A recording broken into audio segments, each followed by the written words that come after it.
For every time you borrow money from a bank, whether it is a mortgage loan or a credit card charge, the money given to you is not only counterfeit, it is an illegitimate form of consideration and hence voids the contract to repay, for the bank never had the money as property to begin with. Unfortunately, such legal realizations are suppressed and ignored, and the game of perpetual wealth transfer and perpetual debt continues. And this brings us to the ultimate question: why? During the American Civil War, President Lincoln bypassed the high-interest loans offered by the European banks and decided to do what the Founding Fathers advocated, which was to create an independent and inherently debt-free currency. It was called the greenback.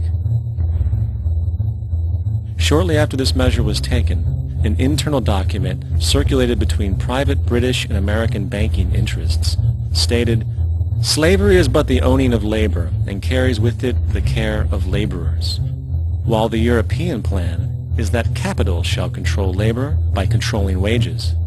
This can be done by controlling the money. It will not do to allow the greenback, as we cannot control that." The fractional reserve policy perpetrated by the Federal Reserve, which has spread in practice to the great majority of banks in the world, is, in fact, a system of modern slavery. Think about it. Money is created out of debt. And what do people do when they are in debt? They submit to employment to pay it off. But if money can only be created out of loans, how can society ever be debt-free? It can't. And that's the point. And it is the fear of losing assets coupled with the struggle to keep up with the perpetual debt and inflation inherent in the system, compounded by the inescapable scarcity within the money supply itself, created by the interest that can never be repaid, that keeps the wage slave in line, running on the hamster wheel with millions of others, in effect powering an empire that truly benefits only the elite at the top of the pyramid. For, at the end of the day, who are you really working for? The banks. Money is created in a bank and invariably ends up in a bank. They are the true masters, along with the corporations and governments they support. Physical slavery requires people to be housed and fed. Economic slavery requires people to feed and house themselves. It is one of the most ingenious scams for social manipulation ever created, and at its core, it is an invisible war against the population. Debt is the weapon used to conquer and enslave societies, and interest is its prime ammunition. And as the majority walks around oblivious to this reality, the banks, in collusion with governments and corporations, continue to perfect and expand their tactics of economic warfare, spawning new bases, such as the World Bank and International Monetary Fund, while also inventing a new type of soldier, the birth of the economic hitman.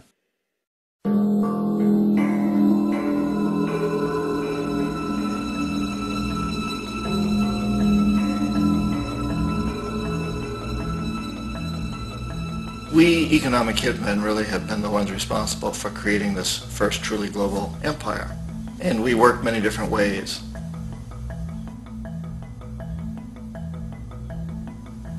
But perhaps the most common is that we will identify a country that has resources our corporations covet, like oil, and then arrange a huge loan to that country from the World Bank or one of its sister organizations. But the money never actually goes to the country. Instead, it goes to our big corporations to build infrastructure projects in that country, power plants, industrial parks, ports, things that benefit a few rich people in that country, in addition to our corporations, but really don't help the majority of the people at all. However, those people, the whole country is left holding a huge debt. It's such a big debt they can't repay it, and that's part of the plan, that they can't repay it. And so at some point, we economic hitmen go back to them and say, listen, you owe us a lot of money, can't pay your debt, so sell your oil real cheap to our oil companies. Allow us to build a military base in your country, or send troops in support of ours to someplace in the world like Iraq, or vote with us on the next UN vote, to have their electric utility company privatized and their water and sewage system privatized and sold to U.S. corporations or other multinational corporations. So there was that whole mushrooming thing, and it's so typical of the way the IMF and the World Bank work, that you put a country in debt, it's such a big debt it can't pay it, and then you offer to refinance that debt and pay even more interest.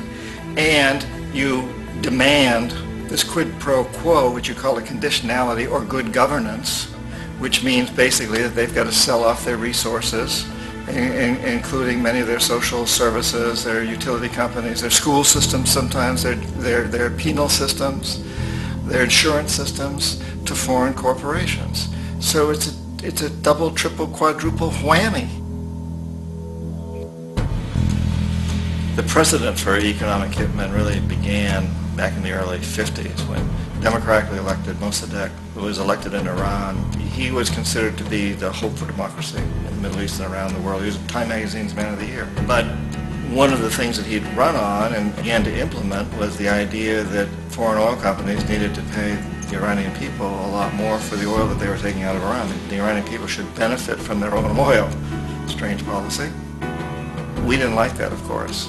But we were afraid to do what we normally were doing, which was to send in the military. Instead, we sent in one CIA agent, Kermit Roosevelt, Teddy Roosevelt's relative. And Kermit went in with a few $1 million and was very, very effective and efficient. And in a short amount of time, he managed to get Mossadegh overthrown and brought in the Shah of Iran to replace him, who always was favorable to oil. And it was extremely effective. Bombs overflow Tehran. Army officers shout that Mossadegh has surrendered and his regime as virtual dictator of Iran is ended. Pictures of the Shah are paraded through the streets as sentiment reverses.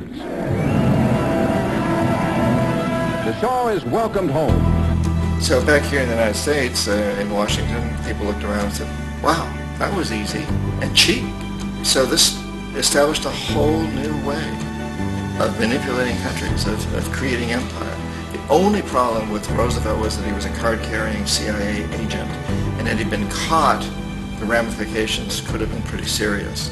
So very quickly at that point, the decision was made to use private consultants to channel the money through the World Bank or the IMF or one of the other such agencies, to bring in people like me who worked for private companies, so that if we got caught, there would be no governmental ramifications.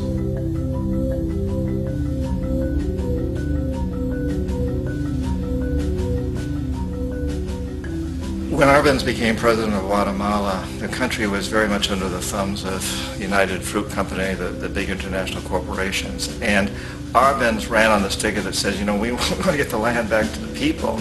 And once he took power, he was implementing policies that would do exactly that, give land rights back to the people. United Fruit didn't like that very much.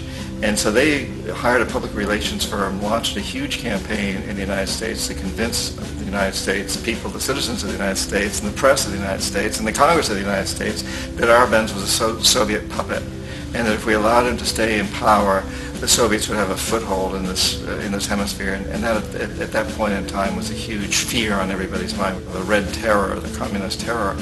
And so, to make a long story short, out of this public relations campaign came a commitment on the part of the CIA and the military to take this man out. And in fact, we did. We sent in planes, we sent in soldiers, we sent in jackals, we sent everything in to take him out, and did take him out. And as soon as he was removed from office, the new guy that took over after him basically reinstated everything to the big international corporations, including United Fruit.